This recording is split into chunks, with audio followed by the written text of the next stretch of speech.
الحمدللہ رب العالمین والصلاة والسلام علی سید المرسلین اما بعد۔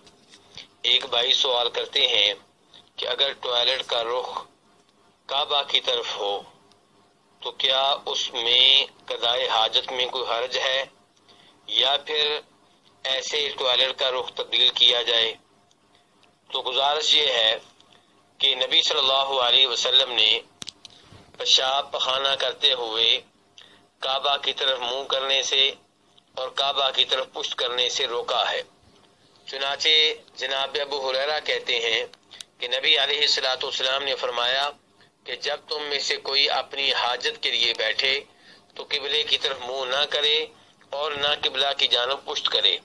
اس حدیث کو امام مسلم اور امام احمد نے روایت کیا ہے۔ دوسری حدیث میں ابو ایوب انصاری رضی اللہ عنہ کہتے ہیں کہ نبی علیہ السلام نے ارشاد فرمایا کہ جب تم پخانہ وغیرہ کرنے لگو تو قبلہ کی طرف منہ نہ کرو اور نہ اس کی جانب اپنی پشت کرو۔ تو ان احادیث سے معلوم ہوا کہ پیشاب پخانہ کرتے ہوئے کعبہ کی طرف قبلہ کی طرف منہ کرنا یا اس کی جانب پشت کرنا غلط ہے اور نبی علیہ السلام نے اس سے روکا ہے۔ لیکن اگر کوئی آدمی اپنی حاجت کسی بند عمارت کے اندر پوری کر رہا ہو، کسی دیوار کی اوٹ میں اپنی حاجت پوری کر رہا ہو، کسی کمرے میں بنے ہوئے ٹوائلٹ میں اپنی حاجت پوری کر رہا ہو اور ٹوائلٹ اس صورت میں بنا ہو، اس شکل میں بنا ہو کہ اس کا منہ کعبہ کی طرف ہو رہا ہو یا پشت کی طرف ہو رہا ہو، تو امید ہے کہ اس میں کوئی حرج نہیں ہے، کیونکہ یہ عمارت کے اندر ہے، کیونکہ یہ چار دیواری کے اندر ہے، کیونکہ یہ کسی دیوار کی اوٹ میں ہے۔ اور اس کے دلائل میں سے پہلی دلیل وہ حدیث ہے جسے عبداللہ ابن عمر رضی اللہ عنہ روایت کرتے ہیں اور اسے امام بخاری اور امام مسلم وغیرہ نے اپنی اپنی کتب میں جگہ دی ہے۔ اس میں عبداللہ بن عمر کہتے ہیں کہ میں ایک گھر کی پشت پہ چڑھا تو میں نے نبی علیہ السلام کو دیکھا کہ آپ دو اینٹوں پہ بیٹھے ہوئے تھے اور آپ کا منہ بیت المقدس کی طرف تھا اور آپ اپنی حاجت پوری کر رہے تھے۔ جب آپ کا منہ بیت المقدس کی طرف تھا تو اس کا مطلب یہ ہے کہ آپ کی پشت کعبہ شریف کی طرف تھی۔ تو یہاں پہ آپ نے اپنی پشت اپنی حاجت پوری کرتے ہوئے کعبہ شریف کی جانب رکھی ہے۔ ایسے ہی جناب عبداللہ بن عمر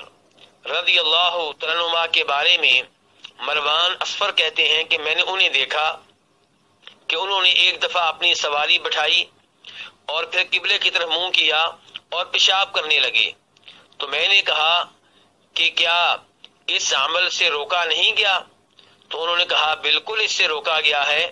لیکن اس سے روکا تب گیا ہے جب انسان کسی کھلی جگہ میں اپنی حاجت پوری کر رہا ہو، اور جب آپ کے درمیان اور قبلے کے درمیان کوئی چیز ہو، کوئی اوٹ ہو، تو پھر اس انداز سے بیٹھنے میں کوئی حرج نہیں ہے۔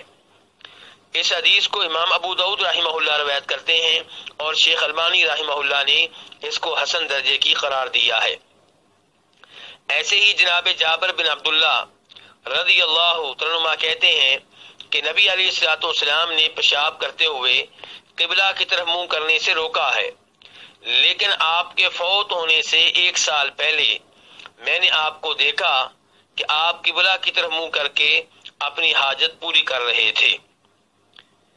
اس حدیث کو امام ابو داؤد رحمہ اللہ نے روایت کیا ہے اور شیخ البانی رحمہ اللہ نے اس کو حسن درجے کی قرار دیا ہے۔ تو خلاصہ کلام یہ ہے کہ انسان کو چاہیے کہ وہ کہیں پہ بھی ہو کعبہ شریف کی طرف قضائے حاجت کے دوران منہ کرنے سے اور پشت کرنے سے اجتناب کرے، لیکن اگر وہ کسی چار دیواری میں ہے، کسی عمارت میں ہے اور کسی دیوار کی اوٹ میں ہے، اس کے اور کعبہ کے درمیان کوئی دیوار کوئی چیز ہے اور پھر وہ کعبہ کی طرف منہ کر کے یا پشت کر کے قضائے حاجت کرتا ہے، تو امید ہے کہ اس میں کوئی حرج نہیں ہے، جیسا کہ ان احادیث سے معلوم ہوتا ہے جو میں ذکر کر چکا ہوں۔ واللہ تعالی اعلم۔